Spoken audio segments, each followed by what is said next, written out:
Another huge trend you're going to hear about, I'm sure today we're going to talk more about, is social viewing. I'll just spend a second talking about it. There's a proliferation of new companies launching applications for iPads, for iPhones, and for other mobile devices. And these are companies that allow you to kind of tune in, check in, and watch TV. Yap TV is one of them.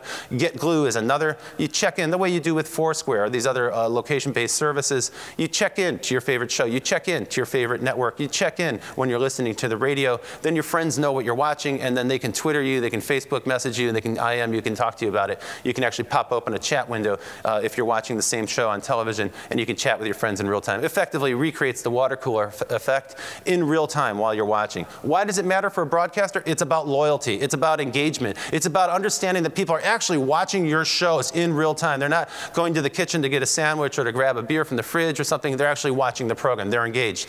Audiences are increasingly using social media. If you watch live events, we did this during the Super Bowl last week. Watch coming up soon in 2 weeks with the Oscars, you're going to see a tremendous amount of Twitter dialogue going on, tremendous amount of activity on Facebook and so forth. So audiences like to chat when they're watching.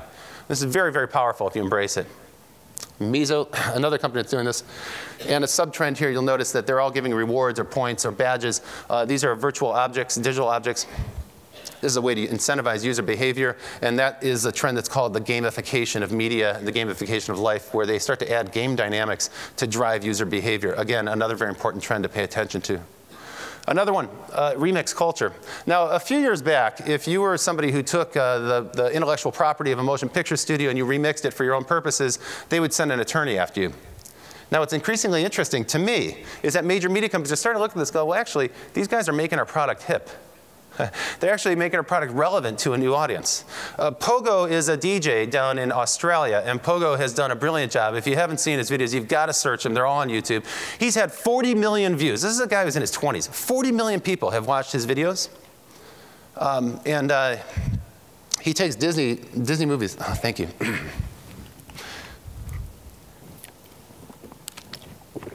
Oh, that helps. He takes the classic Disney cartoons and animates them, remixes them, creates new kind of dance club tracks to them. And they're absolutely brilliant. Now, the cool thing is Disney didn't sue him. They got into a publishing partner. They signed him as talent. Very cool idea.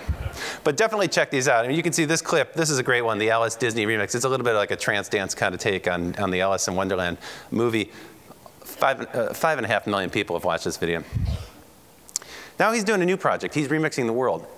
But this time he's not working with a major media company to do it. He's crowdsourcing it. He's using Kickstarter as a way to finance it. So for those in the audience who are interested in independent production, this is also a new trend. The idea of soliciting directly from your audience enough funding so that you can start to produce your program. Because today, you don't need the permission of a distributor. You don't need the permission of a publisher to go out and create a motion picture. You can actually do that on your own. He's bootstrapping this new project of remixing the world. And again, I would recommend you just check that out online to learn more about it. It's fascinating stuff. Remix culture extends though into other ways as well. Machinima, has anyone heard of Machinima? Okay, great, that's super. Pay attention. The rest of you, most of the people didn't raise their hand in the audience. You have got to check this out. Again, you'll find them on YouTube. Why do you need to check these guys out? It's a channel for gamers. It's geek culture. Why would you need to pay attention if you're in broadcast, if you're in mainstream media? You have to pay attention because they reach 50 million unique visitors a month. They do almost 500 million views of video a month. And last year, they did 2.5 billion views of their videos. This is a company that most of the people in this room haven't even heard of, and they command a bigger audience than any broadcast network. Now, crowdsourced creative is another trend that'll take a second to talk through here. This is a project that was done, it's called Life in a Day. Ridley Scott and some producers got together with YouTube, and they invited people to submit their video of their day.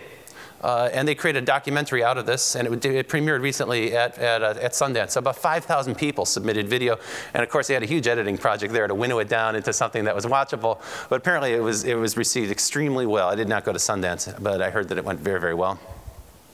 Another idea, you know, with all these video platforms emerging and with traditional media companies increasingly receptive to user-generated video, an innovative group of people in New York has created the New York Video School. This is an online program that teaches people how to make video because, in fact, most people don't know. You know, most people can write. It's easy to set up a blog. It takes about 15 minutes. Most people can use a point-and-shoot camera and take a reasonably good photograph. But most people don't have the chops to shoot video, and almost nobody's got the chops to record good sound. particularly on these low-end cameras. So these guys are very smart. They're mining the miners. They're saying, hey, there's a boom going on. People are creating video. There's 2 billion video cameras out there in the world right now. Let's teach some of these people how to make professional-grade video. And they've done it. Thousands and thousands of people have done this. The most impressive part for me about New York Video School is the testimonials from the people who've actually become professional video producers or professional video editors from this program. That's a very powerful thing. Video literacy is going to be an important part of the coming century. And so I think it's quite interesting to see one company is taking the lead on that to equip people with better skills. And finally, last trend for you, the virtual cable operator. Now, this is kind of a controversial idea. This is a company called IVI.TV. And they're creating a tidal wave of resentment against them because they're taking a cable system feed and they're putting it up on the web and they're selling a subscription for it. Now, it's interesting to hear cable operators complain about this, because if you think back to the origins of cable TV, isn't that exactly what they did with broadcast? And isn't that what dragged them in front of the FCC in the United States? You know, this big complaint from the broadcasters against cable was they were doing the exact same thing.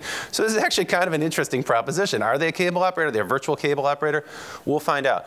If this company is successful, and of course, there's going to be some law here, so we'll find out what happens. But if this company is successful, they're going to set a very interesting precedent. Already, there's speculation that Hulu might migrate into this mode as well, become a virtual network operator. And if Hulu does, then it seems to me inevitable that the regular cable operators are going to begin to offer out-of-footprint services where they'll be able to compete on a nationwide basis, not just inside of their regional footprint. And so this might actually be the future path for all providers of video. Very interesting, very controversial. I'm going to end with one final thought from Marshall McLuhan, who is a hero of mine, as you can probably tell.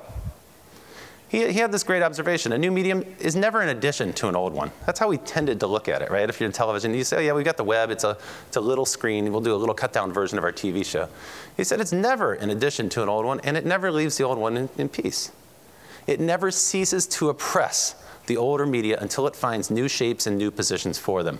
And so my thought is that as we enter this second century of electronic media, the new medium, based on an architecture of participation and collaboration, is going to radically redefine the business of television as we've known it so far. And my earnest recommendation to you is to adopt those principles of collaboration, support those regulatory principles that encourage participation, innovation, and collaboration. I thank you very, very much for your time. It's a pleasure to be here. Thank you very much. That was really exciting. Thank you. Well, I think we're all awake. Certainly as producers, broadcasters, distributors, funders, regulators of content, I think that Robert really set the table for the conversation today. I think if we don't take down and throw away the rearview mirror, at least we may not be looking at it as much as we tend to. And I think it's going to probably, hopefully, encourage some really brave conversations today about where we're going, because that is the purpose of an event like this. And I really want to thank Robert. I mean, that's exactly what we've needed. So thank you very, very much.